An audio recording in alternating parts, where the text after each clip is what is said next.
వాళ్ళు పొద్దున్నే లేచాను, మళ్ళీ స్నో పడటం స్టార్ట్ అయింది.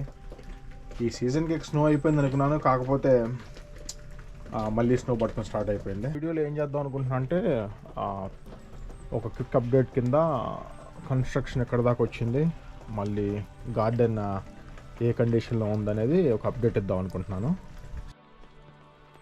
బేసిక్గా మన ఇంటి మొత్తానికి ల్యాప్ సైడింగ్ వాడుతున్నాం అనమాట. ల్యాప్ సైడింగ్ అంటే ఫస్ట్ వీడియోలో చెప్పినట్టు ఈ ఈ జేమ్స్ హార్డీ కంపెనీ నుంచి తయారు చేసింది. బేసిక్గా ఒకదాని మీద ఒకటి ల్యాప్ చేసుకుంటూ వెళ్తుంది అనమాట. సో ఇక్కడ చూసారంటే డెక్ ఫస్ట్ వీడియోతో పోల్చుకుంటే ఇప్పుడు ఆల్మోస్ట్ మొత్తం లేఅవుట్ అయిపోయింది. ఇక్కడ కొంచెం ఒకటి పెండింగ్ ఉంది.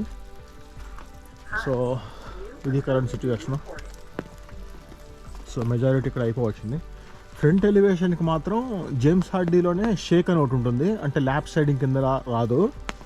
ఆ షేక్ అంటే ఏంటంటే చూపిస్తున్నాను, ఏం లేదు, సో సేమ్ మెటీరియల్ అనమాట, కాకపోతే ఇది కొంచెం ఎక్స్పెన్సివ్ ల్యాప్ సైడింగ్తో పోల్చుకుంటే.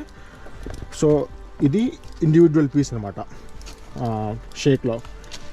దీన్ని ఇట్లా పెట్టేసిన తర్వాత ఇంకో బోర్డు అరేంజ్ చేసేటప్పుడు ఈ గ్రూవ్ మ్యాచ్ అవనివ్వకుండా చేస్తారు. సో దీనివల్ల ఏంటంటే సేమ్ వాటర్ రిటెన్షన్ లేకుండా వాటర్ పడినప్పుడు వెనకాల దాని మీద సైడ్ అయిపోయి వస్తుంది. కాకపోతే ల్యాప్ సైడింగ్ లుక్ కింద చూసారు కదా, దీని లుక్ చూడండి ఒకసారి, షేక్ది ఎంత నీట్గా ఉంటుందో. ఇదేంటంటే ఎంట్రన్స్ ఎలివేషన్కి వీటికి వాడతారు. సో ఇక్కడను ఇంటి పైన వాడాము. ఇది మన ట్రక్ చూడండి ఎలా ఉందో. ఈ ట్రక్ మాత్రం చాలా ఇంపార్టెంట్ ఈ రోడ్డుల్లో, ఎందుకంటే ఈ ట్రక్ 4x4 అనేది చాలా ఇంపార్టెంట్ స్నోలో కానీ రెయిన్లో కానీ. ఆల్ వీల్ డ్రైవ్ కంటే స్నోలో కానీ ఇట్లా ఆఫ్ రోడింగ్ చేసేటప్పుడు గ్యారంటీ 4x4 చాలా బెటరు. వీటన్నిటికీ వెహికల్స్ అన్నిటికీ షెడ్ లాంటిది ఏదో ఒకటి కట్టాలి, లేకపోతే చాలా ప్రాబ్లం అయిపోయేటట్టుంది. అట్లా తడిచిపోతే ఏంటంటే వింటరైజేషన్లో చాలా ప్రాబ్లం.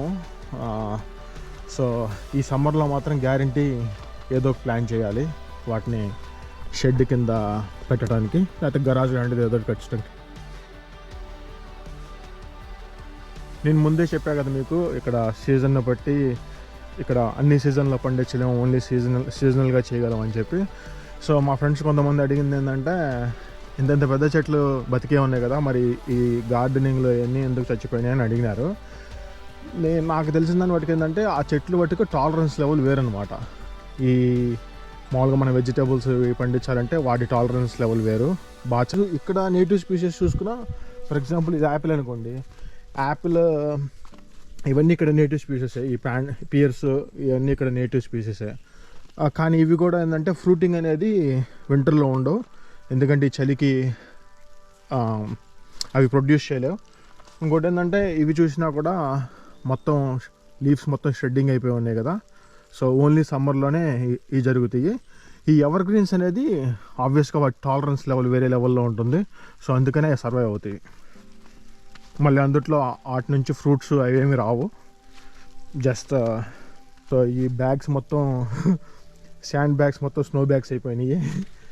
సో నేను ఇవి మొత్తం స్నో అయిపోయిన తర్వాత మళ్ళీ రీవర్క్ చేయాలి ఇదంతా. సో ఇది కరెంట్ ఉన్న కండిషను. పాండు చూసారనుకోండి, పాండు మీద ఏం పడలేదు, లేకపోతే మెల్ట్ అయిపోతుంది అనుకుంటా.